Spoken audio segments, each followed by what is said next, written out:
In fact, we've got some severe storms moving through West Virginia right now. You can see this pocket, this cluster.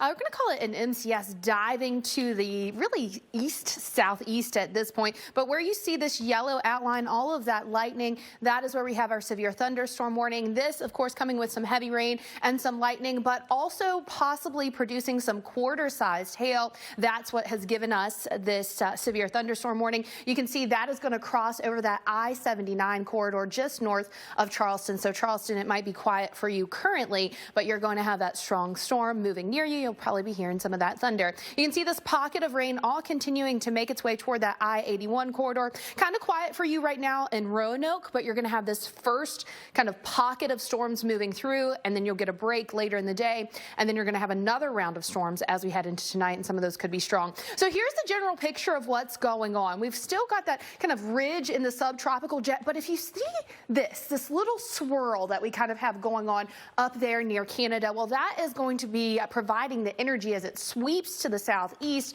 in the mid to upper levels for our storms that we're going to get going. And then, of course, at the surface, we've got the warm air building northward, not only the warmth, but we've also got the moisture streaming northward out of the Gulf as well. So you've got a ton of ingredients coming together to really enhance this risk. First weak front moving through, and then the second strong front blasting through as we head through tonight into Thursday, and then continuing south as we head into the latter part of the week. And that is really going to up that chance for some of those thunderstorms. And then it's going to kind of hang around the Gulf Coast, keeping those storms in the forecast. Alex.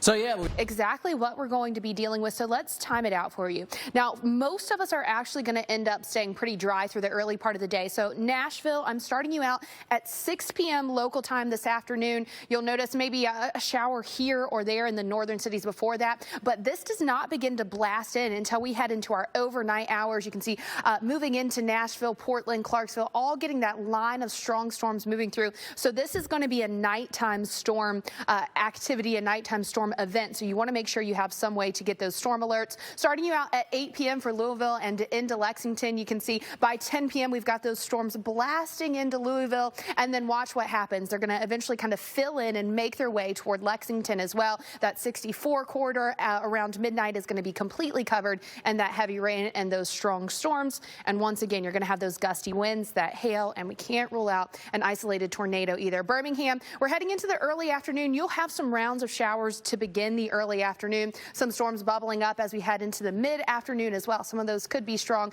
but watch what happens. You get a little bit of a break, and then as we head into the overnight tonight and very early Thursday morning, you've got another line of storms moving in. That is associated with that second very strong cold front.